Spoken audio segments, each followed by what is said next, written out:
gente vai falar do córtex, né, e falar do neocórtex, eu vou fazer um comentário, né, amanhã um pouco mais detalhado sobre a questão evolutiva, né? Então, aqui, basicamente, é uma demonstração bem simples do que a gente tem, né? Então, eu estou dividindo o córtex, né, em três grandes funções. A função motora primária, ou seja, para executar, que vai ser o que está em amarelo, é a região onde eu vou ter os neurônios motores primários, que vão se projetar para áreas motoras que vão ser responsáveis para a ativação do comportamento motor. A área em azul, né, ela está relacionada à área sensorial, é a área que recebe projeções diretas, né, dos núcleos sensoriais talâmicos.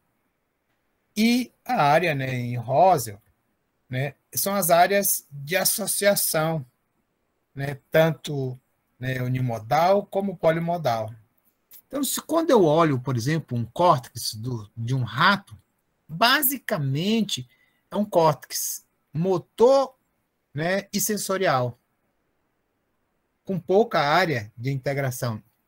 Eu tenho um córtex mais desenvolvido, de um gato, por exemplo, aí eu já tenho uma maior área, né, de associação. De um outro primata, né, um macaco, ele tem aqui mais áreas, e o nosso córtex humano, se nós formos ver, a nossa área motora, comparada com as outras áreas corticais, ela é minúscula. E a área sensorial primária do mesmo jeito, que é a área visual, a área da sensibilidade geral, né, somestésica, a área auditiva. O resto é a área de associação. Né? Então, é isso que importa bastante, né, o córtex, né, para nós, seres humanos. Né? Somos muito mais do que a parte motora e a parte primária, e a parte sensorial, embora é assim que a gente interage um com o outro, né, em termos sociais. E aí, quando a gente vai olhar dentro do córtex associativo, né, vai olhar o córtex pré-frontal, né? Então, aqui eu tenho, né, dos primeiros primatas, o macaco reza, aqui do cachorro, do chimpanzé, do ser humano, nós temos um grande desenvolvimento do córtex pré-frontal. A grande diferença que a gente pode dizer do córtex pré-frontal, né, a ampliação nossa, é que nós multiplicamos, ampliamos em muito a nossa capacidade de tomar decisão. Quando eu comparo, né, a nossa capacidade de tomar decisão com um chimpanzé, né, nós temos muito mais possibilidades de tomar decisão do que um chimpanzé. É isso que vai acontecendo. Inclusive, nós, seres humanos, né, ao longo do tempo, a gente vai conseguindo ter essa possibilidade, durante o nosso desenvolvimento, a nossa capacidade de multiplicar a nossa capacidade de tomar decisão. Ela se torna, né, a gente toma uma decisão a partir de mais elementos, né, do que, por exemplo, os outros primatas. Então, a gente pode dizer que a nossa capacidade de tomar decisão é mais complexa.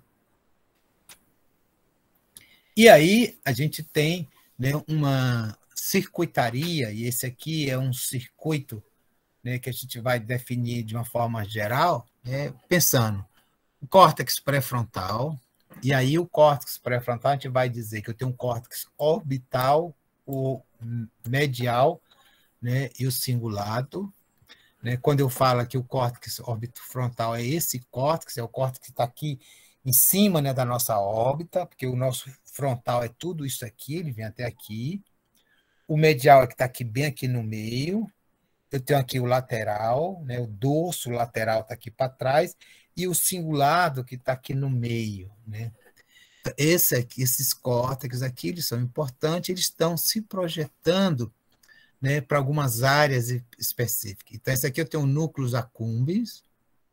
Aqui o núcleus accumbens eu tenho a parte central, a parte periférica do núcleus accumbens. Aqui é o estriato, né, o estriato dorsal. Isso aqui, por exemplo, está relacionado ao núcleus da base, né, que vai para o hipotálamo, e do hipotálamo volta para o córtex. quando a gente fala, né, dos núcleos da base, né, geralmente a gente pensa, né, em controle motor, em Parkinson, porque parte dos neurônios que se projeta aqui, ó, da substância negra para cá, né, eles estão deficientes, são neurônios dopaminérgicos, isso gera Parkinson. Né? Aqui eu tenho os núcleos, né, que vão estar bloqueando aqui o tálamo, né, certo? E reduzindo a saída aqui para o córtex. Mas os núcleos da base, esse circuito córtex, os núcleos da base, eles não são relacionados só com a parte motora. Eles também estão relacionados com a parte de tomada de decisão e a parte emocional. Por isso que o paciente com Parkinson, a gente precisa sempre ter muito cuidado, porque os sintomas motores, né, eles são muito ricos no sentido que é fácil de eu ver. É fácil de eu ver um tremor de um paciente com Parkinson. É fácil de eu ver a rigidez, né, da dificuldade de iniciar aquela marcha lenta, aquele passo muito curto do paciente com Parkinson. Né? Mas, por ter essas alterações aqui nesse circuito, o paciente com Parkinson também ele tem alterações emocionais, pode ter uma labilidade emocional muito grande, ele pode ter uma dificuldade de tomada de decisão. Então, muitas vezes, né, ele fica incapaz, né, de algumas atividades por causa da dificuldade de tomar decisão, por causa desse circuito tálamo, núcleos da base, também estão envolvidos, né, com a tomada de decisão. Então, em síntese de organização cortical, né, aqui eu vou ter, né, a parte occipital, aqui eu vou ter o temporal, aqui é o temporal lateral, aqui é o parietal. Isso aqui tudo, né, é o frontal. Então, aqui eu tenho o córtex orbital, o pré-frontal orbital. Aqui é o látero dorsal, então aqui é a parte, né, mais lateral. Aqui é a parte frontal anterior. Aqui é a parte do frontal lateral, aqui dorsal. E a parte medial que a gente não vê aqui. Né? Então, essa parte é mais relacionada ao motor, aqui é a parte sensorial, coordenação espacial do corpo com o ambiente, né? Córtex auditivos, né? Fundamental, a parte de compreensão de palavra, a área de Wernicke, né? Formação de palavra, a área de Broca, né? A capacidade de nomear objeto, planejamentos, movimentos, tomada de decisão, tal, etc., no córtex pré-frontal. Então, mais ou menos, a gente teria nessas organização dessa forma, né? Claro, não com tanta precisão como a gente está fazendo nesse diagrama aqui. Então, o córtex associativo, né? Basicamente, eu tenho a parte sensório-motora, eu vou estar conversando com essas áreas associativas, e eu tenho as áreas subcorticais, hipocampo, amígdala, núcleos da base, orgânulos da base, tálamo, cerebelo. Então, isso aqui, todas as informações têm uma integração muito forte. E a grande questão é como é que essa integração ela é feita, né? Como é que esse processo ocorre. E daí, para isso, a gente precisa entender aquilo que a gente chama de circuitos neurais. O que a gente vai chamar de circuitos neurais? Como é que esses circuitos neurais estão organizados?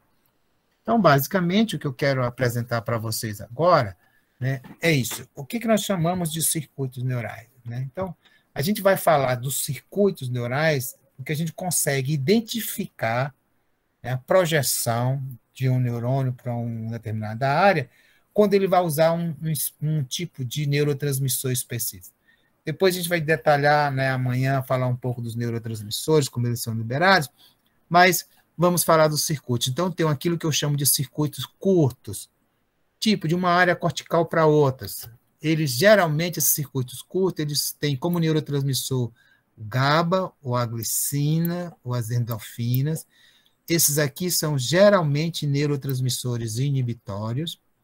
O GABA, principalmente, ele é um neurotransmissor inibitório, e o glutamato, que é um neurotransmissor excitatório. Então, tem uns circuitos curtos, né? E eu tenho os circuitos longos.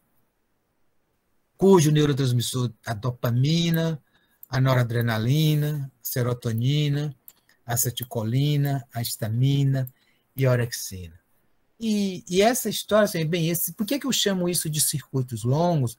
Como é que esse processo, né, foi, né, estudado, né, e descoberto, né? Então, aqui eu tenho uma representação global desses circuitos.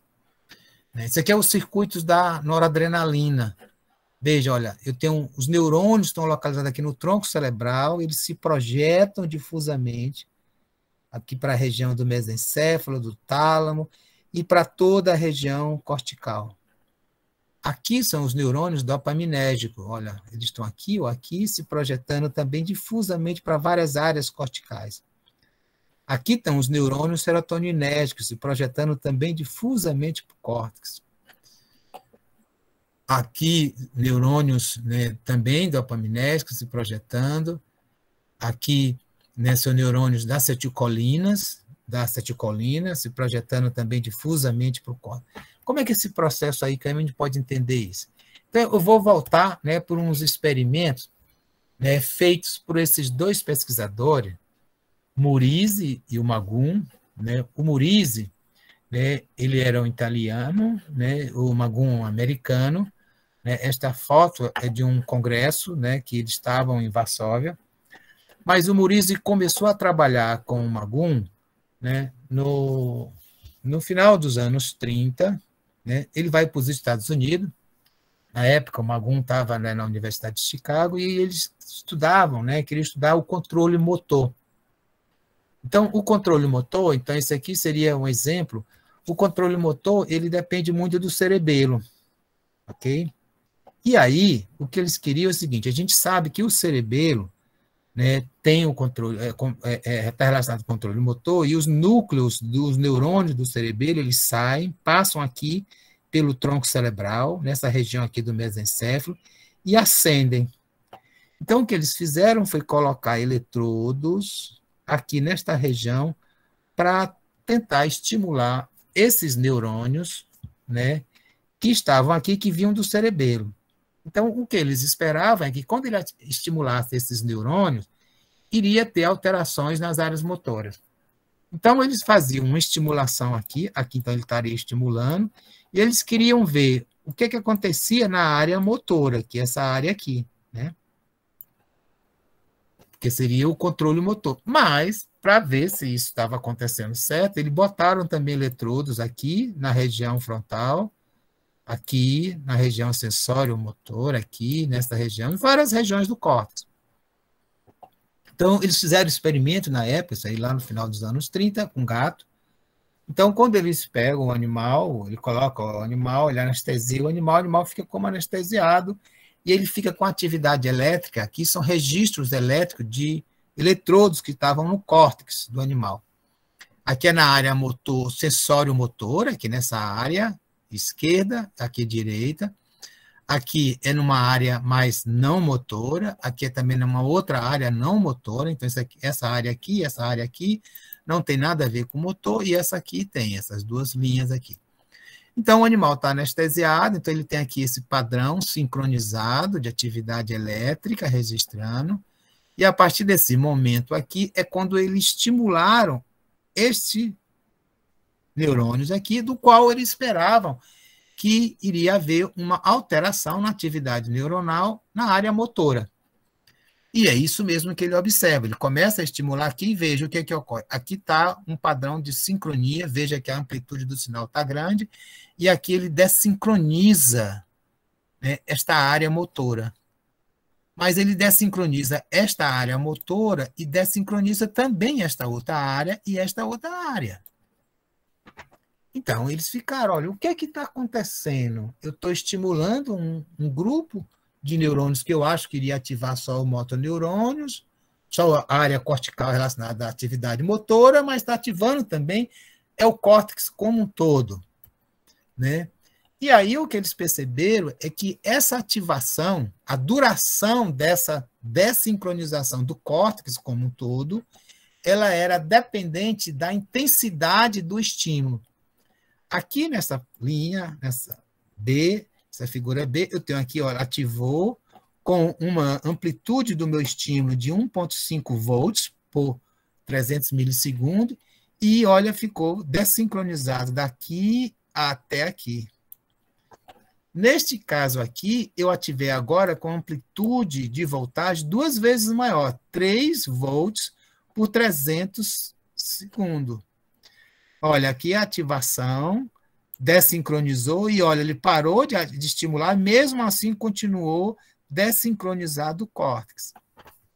Então, lá no final dos anos 30, eles foram dizer, então, que aqui nesta região, que era chamada de formação reticular na época, existia, então, um sistema ativador, porque quando eu estimulo aqui, ativa todo o córtex. Então, é o sistema ativador reticular, porque ele começa aqui na formação reticular ascendente, porque ele acende e desincroniza o córtex, ou seja, ele ativa o córtex, que foi chamado de SARA.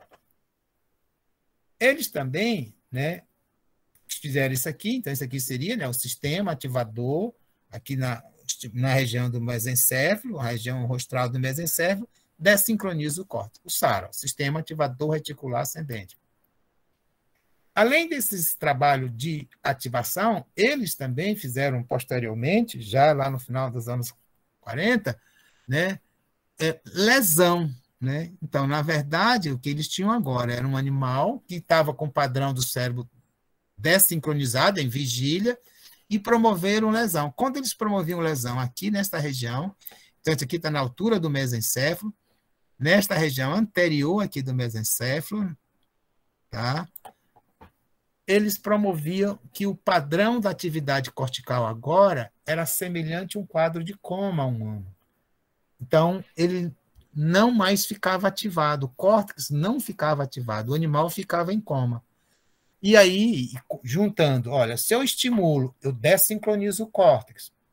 Se eu, né, faço uma lesão dessa área, o córtex agora fica sincronizado, fica lento, essa área realmente é uma área ativadora. Então, ficou conhecido, então, por isso, como sistema ativador reticular ascendente, como a área fundamental para a manutenção da nossa vigília, nos manter acordados. Diga, Lucas. Professor, o que é que o senhor chama de área sincronizada e desincronizada? Tem a ver com a frequência e a amplitude das ondas, é? Isso. Então, assim, quando eu falo que um padrão de atividade neuronal ele é sincronizado, significa que eu tenho uma frequência predominante. Certo? Então, geralmente é quando eu tenho uma atividade lenta cortical. Tá? Então, quando eu digo que eu estou em sono profundo, que eu também chamo de sono de ondas lentas, é porque eu tenho uma grande sincronia. Se eu olhar a atividade elétrica cortical, ela é assim, né? Quando eu estou sincronizado, né, no sono de ondas lentas. Então, isso aqui eu tenho, né, uma sincronia, né, tem uma menor atividade cortical, certo? Agora, quando eu falo desincronizada, é que eu não tenho frequência nenhuma predominante, ela tem baixa amplitude, porque sobe, desce, aí se anula, fica com alta frequência e baixa amplitude. Sincronizado, ele tem alta amplitude, né? A amplitude é alta, mas a frequência é baixa. Quando eu digo que está desincronizada, a amplitude é baixa e tem alta frequência. Então, desincronização significa que eu tenho muito estímulo no córtex. Aí ele fica desincronizado. Quando eu não tenho um estímulo, ele fica sincronizado. Certo? Então, num paciente que está em coma, eu tenho um padrão mais sincronizado. Certo? O paciente que está dormindo, ele tem um padrão mais sincronizado. A diferença é que o paciente em coma, né, se ele tiver uma lesão cortical, ele vai ficar sincronizado e vai diminuir a amplitude, que aí é um dado mais já patológico, certo? Então, por isso que eles chamaram, né, esse sistema do sistema reticular ativador ascendente. Agora, nessa época, nós estamos falando do final dos anos 40, início dos anos 50, se chamava isso, mas ninguém sabia, não tinha estrutura, estudo neuroquímico na época, nada. Mas aí, lá nos anos 70, essa pesquisadora, que ainda hoje é viva, Barbara Jones, né, uma canadense, né, ela foi estudar, então, o que era que tinha aqui nessa região? A circuitaria neural. Inclusive, o objetivo dela era estudar a regulação do sono e vigília, mas ela acabou, né, produzindo coisas importantes. Então, isso aqui é um desenho, né, mostrando o que se conhecia na época, que nós chamávamos de neurônio, né, da formação reticular. Então, aqui eu tenho o corpo do neurônio, veja que eu tenho esses axônios, né, e dendritos longos. Então, eu formo um retículo. Então, todas as fibras ascendentes, que vêm para cá, ou descendentes, vão fazer conexões com essa área, que é a área da formação reticular. Mais ou menos, a formação reticular está aqui. Então, isso aqui, ó, telencéfalo, está aqui o córtex, aqui é o mesencéfalo, o diencéfalo, e aqui é o mesencéfalo. Então, a formação reticular, ela tem uma parte dela aqui no mesencéfalo, uma parte no bulbo, e uma parte aqui na ponte, né, na medula oblonga. Então, isso aqui é a formação reticular. Essa formação reticular, a gente tem alguns agrupamentos neuronais. Depois começou, né, a se descrever esses neurônios individualmente, né, que esses, do mesmo jeito que o Brodmann descreveu que existia, por exemplo, as camadas, o agrupamento de camadas corticais, e aí ele chamou de área 1, área 2, etc., começou a descrever os agrupamentos neuronais aqui nesta região. Só que aqui eu não chamo de área, eu chamo de núcleo. Então, eu tenho núcleo, pendúculo, pontino, eu tenho núcleos, né, oral, pontino, eu tenho núcleo caudal, eu tenho núcleo da RAF, e etc. E aí, esta área aqui, esse conjunto de núcleos, tá, que a gente vai chamar de formação reticular, ela é interessante porque, assim, ó, aqui eu tenho um neurônio lá no córtex. É um neurônio descendente, então, isso aqui é o circuito córtex, né, espinhal. Então, ele vai atuar lá nos neurônios motores. Mas esse axônio, quando ele desce, ele se projeta para os neurônios da formação reticular.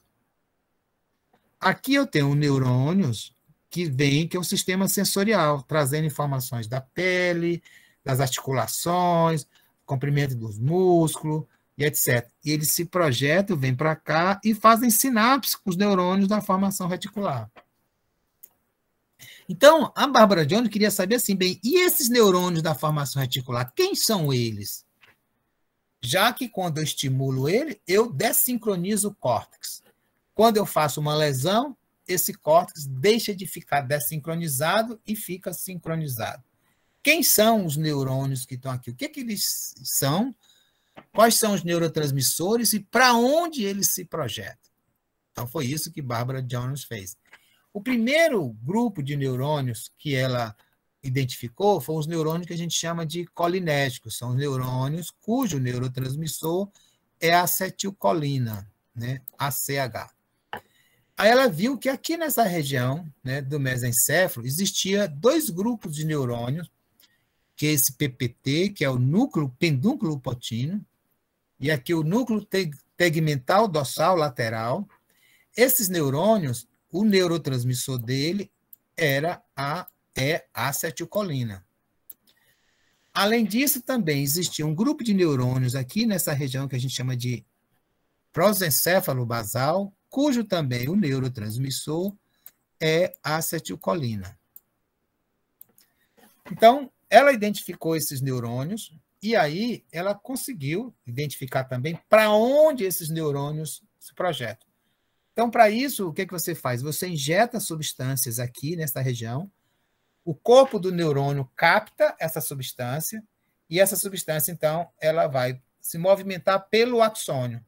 Então, mais ou menos, você calcula quanto tempo leva para essa substância chegar até o final do axônio. Então, geralmente, dependendo da substância, né, é um prazo de 1 a 2 semanas. Então, eu coloco aqui a substância aqui, eu injeto, ponho aqui uma pipeta aqui, bem fina, injeto a substância nessa área.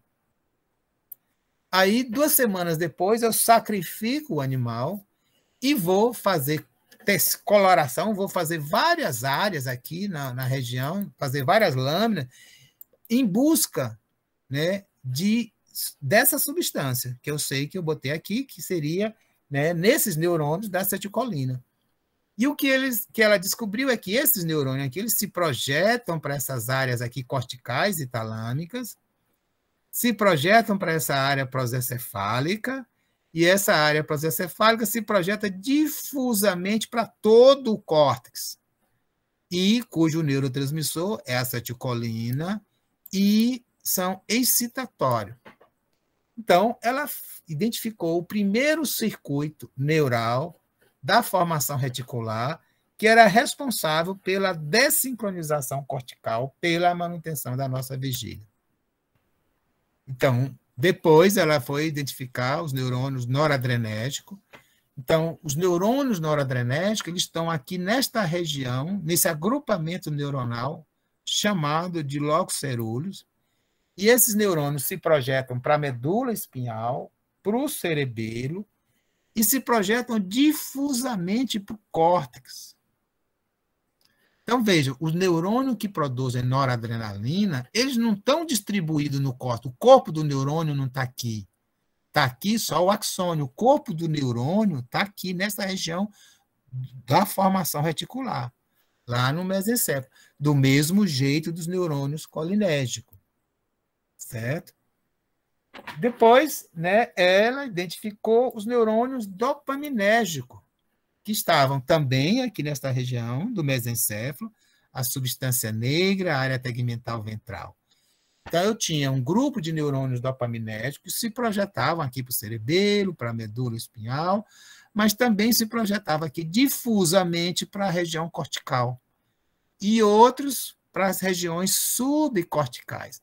Então, eu tenho um circuito dopaminérgico mesocortical, porque sai do mesencéfalo, vai para o córtex, e eu tenho um circuito dopaminérgico mesolímbico, que sai do mesencéfalo e vai para as estruturas límbicas. Mas veja que o corpo do neurônio está aqui no mesencéfalo, ele não está aqui, o que está aqui é só o axônio. Mas quem vai produzir a dopamina são esses neurônios. Quem vai controlar a liberação da dopamina no circuito mesocortical é o neurônio que está lá no mesencéfalo. Ou no circuito mesolímbico, é o neurônio que está lá no mesencéfalo. Do mesmo jeito, a serotonina, né? Aí ela descobriu que a serotonina tinha vários núcleos, mas todos no tronco cerebral, no mesencéfalo, no bulbo e na ponte. Os neurônios, os núcleos, os neurônios, né, que produziam serotonina, que estão aqui na ponte, no bulbo, mais na parte mais caudal, eles se projetam mais para a medula espinhal, e os outros, né, os neurônios mais ventrais, né, dos núcleos da RAF, se projetam difusamente para o córtex. Então, mas o corpo do neurônio está aqui, o corpo do neurônio não está aqui. Então, quando eu estou usando, né, uma droga que é um bloqueador serotoninérgico, um agonista serotoninérgico, ele vai atuar aqui, mas o neurônio está aqui, é esse neurônio que está produzindo, né, serotonina. Depois foi encontrado que não aqui só na formação reticular, tá, esses circuitos excitatórios, mas que também na região aqui do hipotálamo, né, principalmente na parte posterior do hipotálamo, eu tenho uma região que eu chamo de núcleo túbero-mamilar, é um agrupamento de neurônio, cujo esses neurônios eles produzem e usam como neurotransmissor a histamina. São, então, projeções estaminérgicas. Essas projeções estaminérgicas também vêm para o córtex e dessincronizam o córtex, nos mantendo em alerta, né, e acordado. Por isso que, às vezes, a gente toma um antialérgico que é baseado no bloqueio da histamina. Quando a gente tem um processo inflamatório, uma alergia, que fica com a pele vermelha, tal, esse vermelhidão é em decorrência da liberação de histamina aqui perifericamente, né? Que na verdade, eu tenho células anti-inflamatórias que liberam a histamina para aumentar, né, a vascularização e facilitar, né, o processo. Às vezes fica muito, e aí eu preciso tomar um antihistamínico. Só que esse antihistamínico, que é um bloqueador da histamina, né, dos receptores de histamina, a gente toma, e se eles entrarem no cérebro, eles vão bloquear a sinapse estaminérgica aqui no córtex e vão nos deixar sonolento. Por isso que alguns antialérgicos nos deixam, né, sonolento, porque eles bloqueiam essa via, né, estaminérgica que dessincroniza o córtex. Já no final do século passado, início desse século, foi descoberto um outro grupo de neurônios que também estão no hipotálamo, mas não no hipotálamo posterior, mas no hipotálamo lateral. E esses neurônios usam um neurotransmissor chamado orexina. Esses neurônios, né, inclusive, eles foram descobertos, eles estão localizados lá no hipotálamo, numa região que está relacionada, inclusive, com o controle alimentar. A orexina, quando ela aumenta, quando eu ativo esses neurônios, eu aumento o comportamento alimentar, eu dessincronizo o córtex, né, e bloqueio, né, uma parte do sono que é chamada de sono REM, ou sono dessincronizado, que é o sono que a gente tem atonia muscular, né, e sonha, inclusive. Essa descoberta desse neurotransmissor orexina, que ele está no hipotálamo, né, lateral, e eles também têm uma coisa importante, esse neurônio, ele ativa, né, os circuitos, né, ativadores ascendente do SARA. Então, hoje a gente diz que eu tenho um sistema ativador reticular ascendente expandido, que é dos neurônios que estão localizados no tronco cerebral, né, que é noradrenérgico, serotoninérgico, dopaminérgico e acetilcolina. E mais os outros do hipotálamo, de orexina, né, e de histamina. A orexina, inclusive, ela está envolvida, né, numa doença dos sonos, que é uma hipersonia, em que o indivíduo tem ataques de sono, chamado de narcolepsia. Né?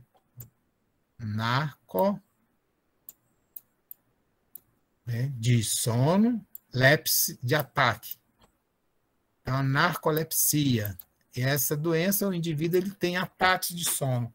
Você faz um estímulo emocional, aí a pessoa cai e fica lá 2, 5, 10 minutos, dormindo, depois acorda como se nada tivesse acontecido. Né? Isso porque o indivíduo tem deficiência na produção da orexina ou deficiência na produção do receptor para a orexina.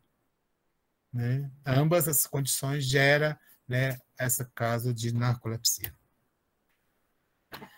Então, aqui estaria, né, os diversos, né, o conjunto, né, que eu tenho orexina, né, norepinefrina, serotonina, dopamina, né, acetilcolina, tal, etc., todo, né, promovendo uma ativação cortical, né, que a gente chama, né, o SARA. Né? Então, veja, o córtex, né, os circuitos neuronais, não é que eu tenho lá, como é que eu mantenho o córtex desincronizado? Eu preciso, fundamental, da ativação do tronco cerebral, por causa eu tenho esses neurônios, e do hipotálamo. Né? Aí eu queria comentar ainda algumas coisas, alguns detalhes desses circuitos, né, e relacionado com algumas alterações, né, comportamentais. Por exemplo, né, o circuito dopaminérgico. Então, basicamente, o circuito dopaminérgico, esse que está aqui em roxo, eu vou chamar de circuito, né, meso, porque aqui tudo é mesencéfalo, né? Então, mesocortical. Tá? Então, esse circuito daqui para cá, ele vem lá do mesencéfalo e vai atuar sobre o córtex. E o outro eu vou chamar de circuito mesolímbico, porque está aqui em amarelo, ele vai se projetar aqui para as regiões límbicas, por exemplo, núcleos caudados. Esse circuito, né, tá lá a diferença desse jeito. O circuito colinérgico está aqui, ó, do mesmo jeito, né, eu já mostrei ele aqui. Eu tenho uma parte, né, no mesencéfalo e outra parte aqui no prosencéfalo basal. Ambos, veja, ativação cortical generalizada. O circuito colinérgico, esse aqui, né, ele também tem um envolvimento importante, que eu quero chamar a atenção de vocês, que é essa projeção que ele tem aqui da área, né, do córtex, né, temporal medial, né, que aqui é a região do hipocampo, né, da amígdala e tal, com áreas corticais que são importantes. E esta área aqui, este circuito que se projeta do córtex temporal medial para o córtex óbito frontal, o córtex inferotemporal, a área septal, o córtex do cíngulo, essas projeções. Projeta aqui para a área pré-frontal, para o núcleo accumbens, projeta corpos mamilares, é uma riqueza, né, de projeção. Essa projeção aqui, veja, essa aqui eu tenho uma área fundamental de formação, né, e evocação de memória. Então, esse circuito, o circuito colinérgico, ele é importantíssimo para a nossa capacidade de estar formando memórias novas, bem como de estar evocando memórias antigas. Então, algumas doenças neurodegenerativas que acabam provocando déficit de memória, né, como, por exemplo, no caso do Alzheimer, a gente usa, né, como medicamento, como estratégia, substâncias que são agonistas, ou seja, que fazem o mesmo efeito do que aceticolinas aqui no córtex. Então, o paciente toma, não para resolver o problema do Alzheimer, mas para tentar facilitar a ativação desse circuito colinérgico e isso melhorar a capacidade de memória desses pacientes. A gente sabe que se eu usar, por exemplo, agonistas, né, da aceticolina numa pessoa normal, isso não melhora a memória delas. Mas, para uma pessoa que tem um déficit de memória em decorrência de uma redução desse circuito, porque teve morte neuronal, no caso do Alzheimer, eu consigo melhorar, né, um pouquinho, né, o quadro de perda de memória ou de déficit de memória, né, desses pacientes. O circuito, né, noradrenérgico também ele é um circuito gigante, né, de projeções importantes. Então, a gente vai só somando, são vários, não é um. Então, todos eles promovendo, né, dessincronização cortical, promovendo ativação cortical. O circuito serotoninérgico também nessa mesma capacidade. Então, a gente vai falar que o SARA, né, ele vai ser formado, ou seja, o sistema ativador reticular ascendente por circuitos colinérgico, dopaminérgico, colinérgico, noradrenérgico, serotoninérgico.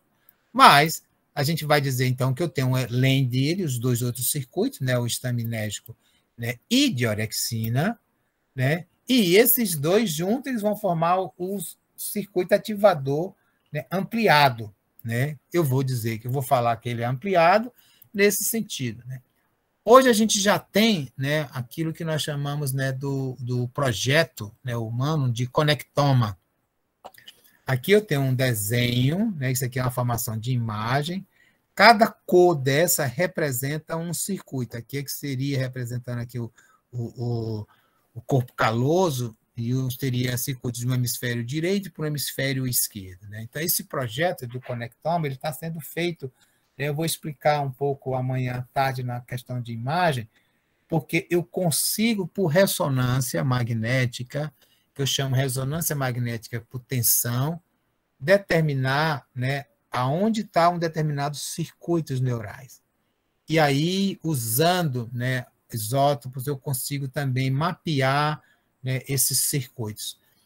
Todo o nosso estudo anatômico, né, por neuroimagem era muito de localização onde estão os neurônios, mas hoje a gente já está estudando, né, com mais habilidade esses circuitos neurais. E aí, o que você está vendo assim, bem, olha, eu olhava muito assim, tamanho, volume das camadas, a organização das camadas, das colunas, né, da substância cinzenta do córtex e tentar relacionar isso com alguns distúrbios comportamentais. Hoje, a gente continua fazendo isso, mas a gente continua também estudando as vias, esses circuitos, que é essa ideia do projeto, né, Conectoma, é você ter uma base de dados gigantesca de vários, né, indivíduos e tentar, a partir dessas informações, ver quanto isso se correlaciona com alguns padrões comportamentais. E a gente já sabe várias coisas, algumas coisas já são clássicas, né, como o circuito dopaminérgico, né, a gente tem, né, se eu for olhar aqui, esse circuito, isso aqui é o circuito motor, né, aqui é o córtex cerebral, o córtex motor, né? Eu sei que o córtex cerebral com o córtex motor interage com os núcleos da base, né? Que vão interagir com o tálamo volta para cá, mas o córtex vai se projetar aqui para núcleos do mesencéfalo até atingir a medula, que vai atuar nos motoneurônios e vai fazer com que os músculos se contraiam, né, e façam o movimento. Isso aqui é as vias, né, descendente, mas eu tenho as vias ascendente, né, ou seja, as células, né, sensoriais vão levar informação de comprimento, tensão de músculo, eu vou levar informação do labirinto, tudo isso ascende, vão para o cerebelo, vão para o tálamo e voltam para o córtex. Olha, a parte dopaminérgica de todo esse circuito é só essa daqui, da substância negra, né, para o caudado. E veja que uma lesão nesse circuito aqui já bagunça toda a parte motora.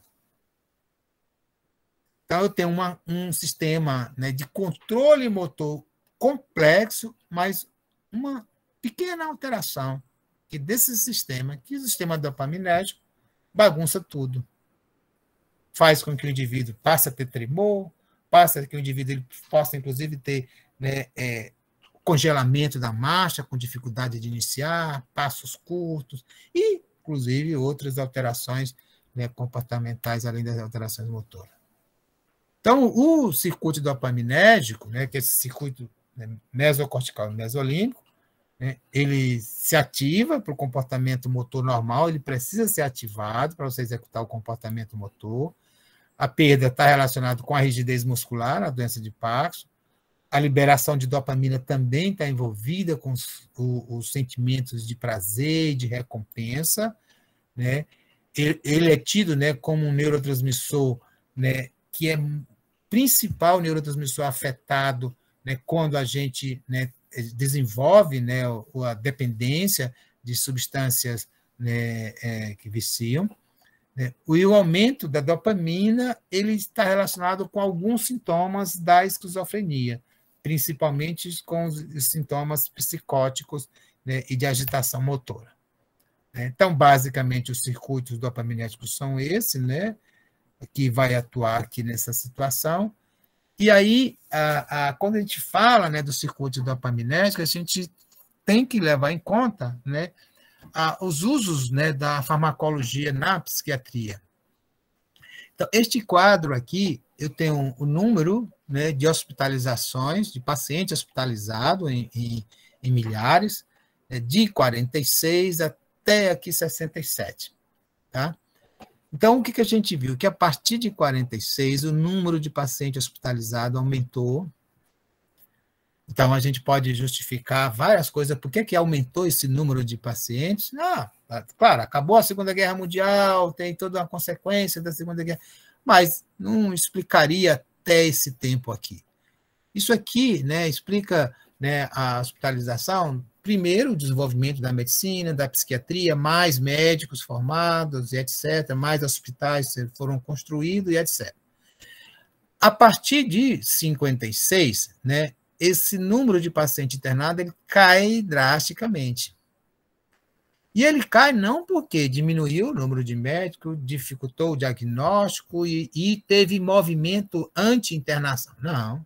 O movimento anti-manicomial ele vai acontecer posterior a isso, muito depois, lá para os anos 70, né, e anos 80. Mas você já tem uma queda na hospitalização grande. Por quê? Porque aqui é lançado o primeiro, né, antipsicótico, que é a clopromazina. O que essa droga faz? Bloqueia a dopamina. Então, com isso, você diminuiu, né, você passou a ter o controle, né, ao bloquear o sistema dopaminérgico, dos comportamentos psicóticos, dos sintomas psicóticos, sintomas positivos do paciente esquizofrênico. Não afeta os sintomas negativos, né? E a dopamina, né, eu tenho esse circuito, que é um circuito que ela pode atuar em receptores que a gente chama da família D1 e da família D2. O interessante é que quando a dopamina age sobre os receptores tipo D1, ela é excitatória, quando ela age nesse grupo de receptor, ela é inibitória. Veja que coisa interessante, porque, na verdade, não faz sentido a gente falar, o neurotransmissor é excitatório, o neurotransmissor. Quem vai determinar se o neurotransmissor é excitatório ou inibitório é o receptor. Porque o receptor, o neurotransmissor se ligar ao receptor, ele vai promover uma determinada resposta, né, celular. E essa resposta pode ser diminuir a atividade ou aumentar a atividade. No caso da dopamina, quando a dopamina se liga, né, quando o neurônio pós-sináptico, o receptor é tipo D1, ele vai ser excitatório. Quando o neurônio pós-sináptico, né, tem receptor tipo D2, ele vai ser inibitório. E aí, quando a gente olha, né, os circuitos, os grandes circuitos, claro, isso aqui é uma simplificação, né? A gente viu que os neurônios que estão lá no mesencéfalo, eles se projetam tanto para a área cortical, né, o mesocórtex, ou para áreas límbicas. Então, no sentido, esses neurônios, né, dopaminérgicos, eles se projetam para cá e para cá. Mas o próprio córtex pré-frontal, eles se projetam por mecanismo de retroalimentação para as áreas límbicas, inclusive para as áreas, né, mesencefálicas. Os mecanismos, né, fisiológicos, eles têm esses mecanismos, essas alças de retroalimentação. Então, se eu hiperativo aqui, isso aqui inibe ele mesmo. Se eu hiperativo aqui, então eu tenho esse processo de retroalimentação. O que acontece, né, não como causa, mas ocorre na esquizofrenia, é que parte desses neurônios córtex, mesocorticais, eles diminuem, né, a sua ação. Então, a ativação desses neurônios ela é reduzida. Olha, se eu tenho uma diminuição dessa ativação, o que é que vai acontecer? Esse mecanismo inibitório ela é reduzida. Então, se eu não tenho a inibição do córtex pré-frontal para áreas límbicas e nem do córtex pré-frontal para o próprio, né, neurônios dopaminérgico mesencefálico, isso aqui vai ser ativado. Então, esta via mesolímbica, ela é hiperativada. E essa via mesolímbica é que vamos fazer a agitação psicomotora do paciente, né, com esquizofrenia. Então, quando eu uso, né, um antipsicótico que é baseado como mecanismo de ação é bloquear a ação da dopamina, o que eu quero bloquear é isso aqui. É claro que eu bloqueio outras coisas. Né? Se eu usar muito bloqueador dopaminérgico, eu produzo um Paxson, né, farmacológico. Né? Mas o que eu preciso é bloquear estas áreas aqui. Com isso, eu bloqueio os sintomas positivos. Só os sintomas de agitação motora, as alucinações, né? Isso os bloqueadores dopaminérgicos fazem, mas os outros sintomas não. Aí eu tenho aqui os circuitos colinérgicos, né? Então, esses circuitos colinérgicos eles vão ser importantes aqui nessa prática de ativação, né? Formação do SARA. Aqui eu já falei para vocês da questão o quanto ele está envolvido, né, na memória, né? Esse circuito. Então, o circuito colinérgico ele vai ativar, né? Vai ser fundamental para a manutenção da vigília. Ele é um dos principais, né? E ele vai ter, né, na questão porque ele ativa o córtex, ele mantém os neurônios corticais mais autoexcitáveis, e com isso, né, faz com que você tenha melhor ativação. E, né, quando você tem a morte desses neurônios, né, que diminui, né, esse circuito colinérgico, isso gera, né, os sintomas, né, de perda de memória, né, no paciente com doença de Alzheimer. O circuito noradrenérgico, né, ele já vai estar envolvido com outros tipos de comportamento, né, principalmente com a questão emocional. Veja que todos vão ativar o córtex, mas vão fazer a atuação diferente. Por exemplo, uma diminuição nesse circuito, né, noradrenérgico, né, ou seja, de liberação de noradrenalina, ele está relacionado, né, com depressão. Né, enquanto que um aumento desse circuito ele está relacionado, né, com as fases de mania. Eles não são uma causa, eles têm uma relação, né? Porque, na verdade, é múltiplo fatorial, mas esses circuitos são importantes. Então, a gente está olhando, está vendo o paciente, esse paciente está em crise, e a gente precisa, né, fazer, né, uma avaliação. Olha, será que esse paciente realmente está tendo, né, uma alteração noradrenérgica E aí eu tenho todo, né, uma possibilidade de fazer, né, esta avaliação. E a serotonina, né? A serotonina ela tem uma complexidade, né, que ela faz distribuir em várias áreas corticais. Diga, Marina. Professor, esse sistema, o circuito anterior que o senhor estava falando, tem alguma relação com o transtorno afetivo bipolar? Pela mania e depressão? Tem. Então, assim, nós temos, né, algumas condições. Na hora que a gente vai falar, né, inclusive vai tentar olhar, né, as depressões, a gente faz algumas classificações, as classificações são muito, né, relacionadas, né, aos sintomas, tá? Mas quando eu vou ver os aspectos fisiopatológicos, né, então o que é que eu tenho? É que se eu diminuir os níveis de noradrenalina, né, o que é que acontece? Eu não obrigatoriamente eu gero uma crise de depressão. Mas, né, se eu tiver outros fatores associados, a diminuição dos níveis de noradrenalina gera depressão. Enquanto que se eu tenho, né, os níveis elevados, e aí se eu uso, inclusive, substâncias que vão atuar sobre os receptores de noradrenalina, geram, né, comportamentos semelhantes, né, à mania. Quando a gente está olhando, né, os pacientes que têm mania e depressão, né, que eles têm cíclicos, né, alguns deles, inclusive, pode ser bipolar, né, só com mania, ou ele pode ser, né, bipolar com fases de manias e depressão. E uma das coisas que a gente mede, né, a noradrenalina, ela não é fácil de medir no sangue. É muito complexo para fazer isso, é um sistema caro, tal. Existe uma possibilidade de a gente fazer essa medida, dosar, né, a noradrenalina, de uma forma indireta.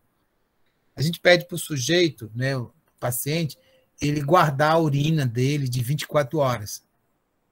E aí o que a gente vai medir não é exatamente a noradrenalina, mas é o metabólito da noradrenalina. A noradrenalina está circulando no cérebro, mas ela está caindo no sangue e ela vai para o fígado metaboliza, e isso vai para a urina. O rim elimina na urina. E se o indivíduo vai guardando, eu tenho mais ou menos, né, uma noção de que o quanto daquele metabólito a gente deveria ter nas 24 horas na urina acumulada. E o que a gente sabe é que nos casos dos indivíduos, pacientes com bipolar, que oscilam de fase de depressão e de mania, né, eles têm, quando eles estão em fase de depressão, eu tenho menores níveis de noradrenalina, quando eu tenho na fase de mania, eu tenho níveis elevados de noradrenalina circulando, né, o que sugere, então, que o sistema, né, de ativação esteja mais elevado. Nos estudos com, né, tomografia ou com ressonância, né, que eu uso, né, radioisótopo marcado, que aí eu posso ver, por exemplo, os circuitos noradrenérgico, dopaminérgico, etc., a gente também observa que em alguns casos, não são todos os casos, né, de depressão, que eu tenho uma diminuição da ativação desses neurônios e maior ativação no caso, né, de mania. Obrigada. A serotonina, né, aí ela vai estar também muito relacionada, né, com as modificações emocionais, tá? Veja que eu tenho dois grandes circuitos, né, todos são circuitos, os três, né, dopamina, noradrenalina e serotonina. Todos eles são grandes ativadores do córtex, mas eles atuam em mecanismos diferentes, não todos iguais. O que se imaginava nos anos 70 é que cada circuito desse que a gente descobria, conseguia determinar, esse vai ser a solução. Então, foi isso mais ou menos. Não, olha, descobriu, né, acetilcolina, descobriu dopamina. Vou bloquear a dopamina, vou resolver os problemas, né, dos distúrbios mentais todos, porque eu bloqueio, né, isso e aquilo outro. Depois, mas aí tem depressão. O sistema noradrenérgico. Vou bloquear o sistema noradrenérgico, vou resolver todos os problemas. Depois viu, não é bem assim. Descubro o sistema serotoninérgico. Agora é só droga anti-serotoninérgica, ou então aumentar a serotonina, isso. E, na verdade, né, os circuitos eles são similares e atuam em áreas similares, né? E mesmo quando a gente vai falar dos distúrbios, né, mentais, né, a gente vai ver exatamente isso. O indivíduo está depressivo. Mas o indivíduo está depressivo, mas ele também tem um componente ansioso. O indivíduo depressivo também pode ter, né, estado psicótico. E aí eu vou ter o quê? Quando às vezes, mas o que às vezes eu preciso tratar um paciente com um bloqueador dopaminérgico, com um bloqueador serotoninérgico, ou com um agonista serotoninérgico, um agonista noradrenérgico, porque todos esses circuitos eles vão estar envolvidos em diversos comportamentos e, na verdade, os distúrbios mentais estão relacionados com esses diversos tipos de comportamento. Uma das coisas que vocês, né, provavelmente já viram muito é assim, o que a gente tem, né, num paciente, né, que tem, né, TDAH, né, uma criança ou um jovem, né, que tem TDAH, né, o que a gente usa de medicamento? São substâncias que vão atuar no sistema dopaminérgico. Mas olha, então quer dizer que você está aumentando um circuito ativador para facilitar o controle da atenção do paciente? Isso, né, é algo que a gente ainda tem um pouco de dúvida, né? Por que isso ocorre com tanta facilidade? Há um mecanismo explicativo. Na verdade, ao ativar, né, facilitar a ativação do sistema dopaminérgico, você acaba promovendo, né, diminuições de outros circuitos. Né? Porque o que a gente tem, o que entende o sistema nervoso central, é que se eu tenho um circuito muito excitatório, eu vou ter, né, um mecanismo de retroalimentação. Esse mecanismo de retroalimentação é um mecanismo de compensação. Então, o indivíduo ele perde a capacidade de gerar atenção, e aí, na hora que você ativa o sistema dopaminérgico, isso parece que facilita, né, ele ter, né, uma atenção maior, por isso você melhora esse déficit de atenção, né, no jovem, né, com TDAH. Né.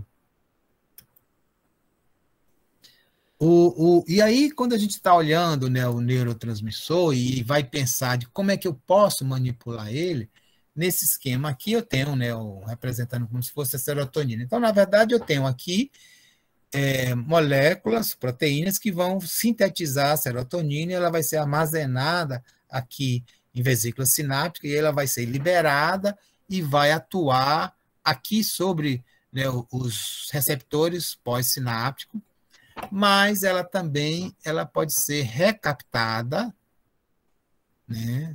Então, eu tenho aqui uma recaptação da serotonina. Olha, se eu libero a serotonina, ela vai, ou qualquer outro neurotransmissor, ela vai atuar sobre as proteínas pós-sinápticas, que são os receptores. Então, quanto mais serotonina que tiver, mais ativação ela vai fazer aqui.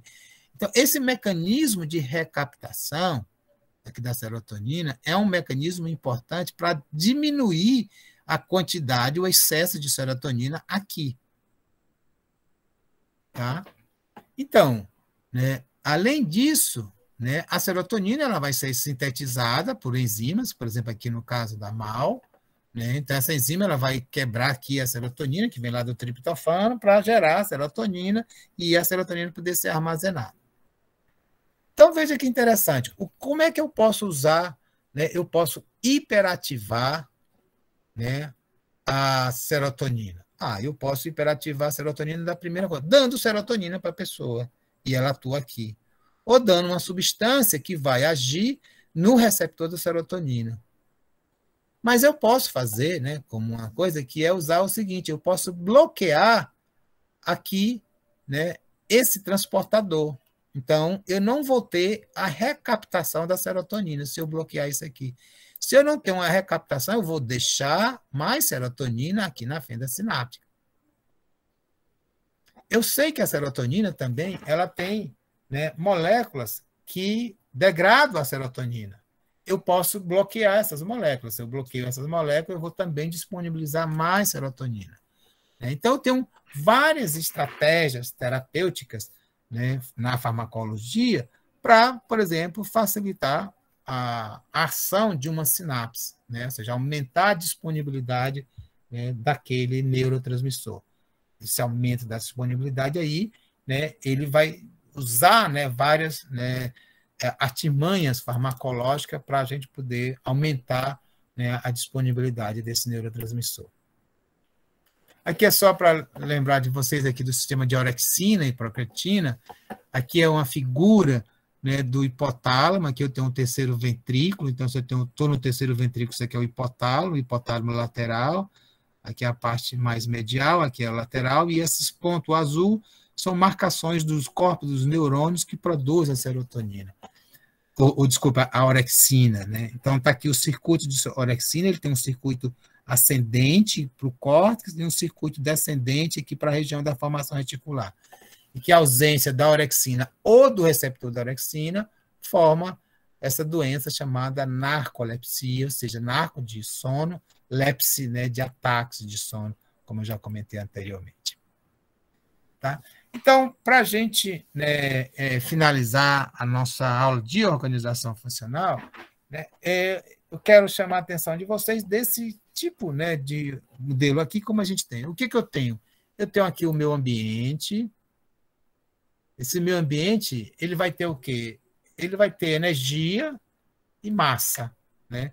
Eu vou ter, né, energia eletromagnética, energia mecânica do ar, que vai me dar o som, né? Eu vou ter substâncias químicas que estão dissolvidas no ar, que vai me dar o olfato, substâncias químicas que estão dissolvidas, né, no meio líquido, que me dá a gustação, etc.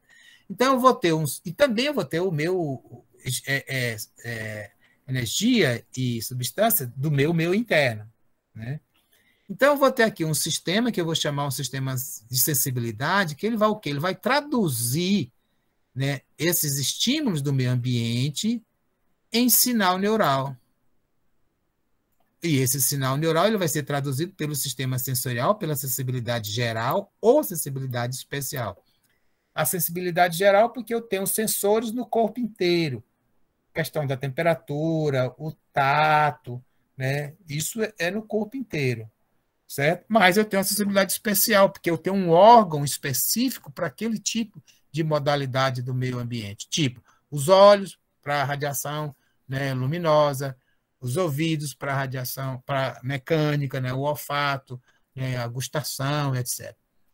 Isso tudo, né, eu tenho o estímulo do ambiente, interno ou externo, gera, então, eu traduzo ele em sinal neural, que são potenciais de ação, que se propagam até o sistema nervoso central, que é um mecanismo de controle, e vai promover uma resposta.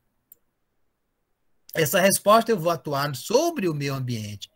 Essa resposta eu vou poder fazer, né, ativando o sistema motor, né, resposta muscular, ou uma resposta visceral. Ok? E aí eu vou atuar sobre o meio ambiente.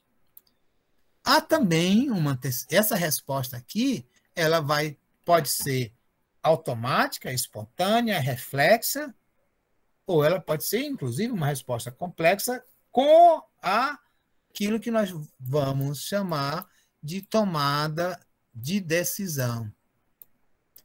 Então, essa tomada de decisão, quando eu tenho isso, eu vou fazer ela, né, a partir de estruturas corticais. Eu posso ter um reflexo, que a gente chama de reflexo patelar. Então, eu vou dar lá, percutir a patela e a perna levanta.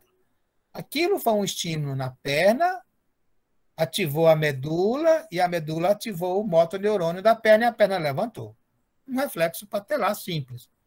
Mas, né, eu posso ter uma resposta, eu posso ver uma determinada coisa e eu me deslocar, eu posso ouvir um som aqui no computador e desvio o meu olhar para o outro computador para perceber que alguém apertou, né, o botãozinho lá da mãozinha e eu sei que alguém está fazendo uma pergunta. Então, eu tomei uma decisão, ouvi um estímulo, tomei uma decisão de mudar o meu olhar e ver e fazer a leitura, né, que tem alguém fazendo uma pergunta e responder, produzir verbalmente. Né? Fulano de tal, qual é a sua pergunta? Né? Pergunte.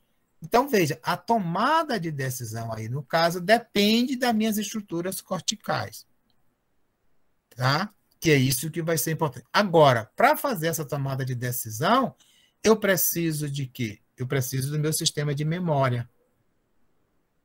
Eu preciso na seguinte situação, porque eu só posso tomar uma decisão baseado em premissas, e essas premissas são importantes na minha memória. Também eu vou tomar a minha decisão a partir da minha atenção.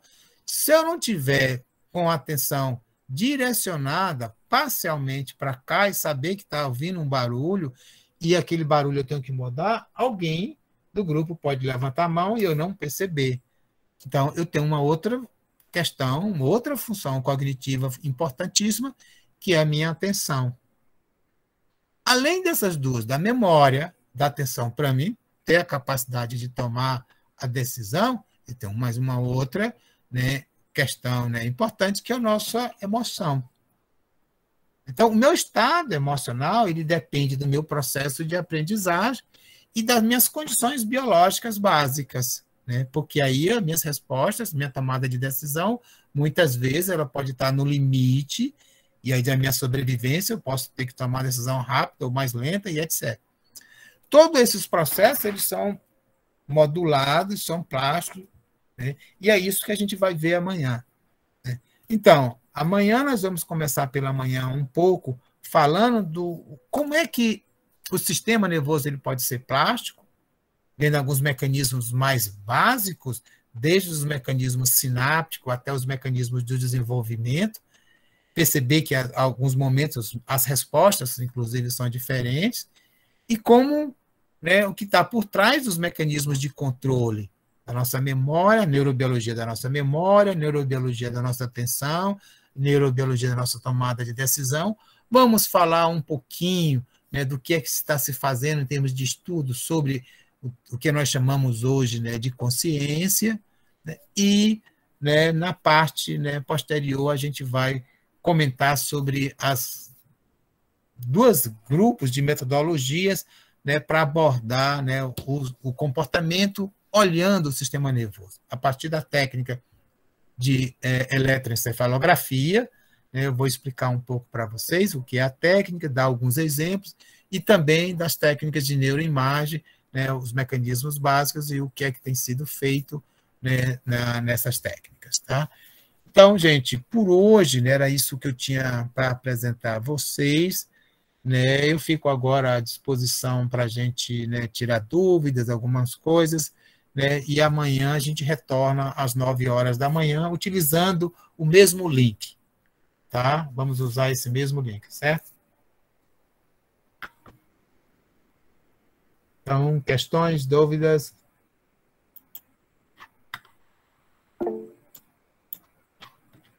Diga, Marina. Professor, eu entrei uns minutinhos atrasada, não sei, talvez o senhor já tenha falado sobre isso, mas como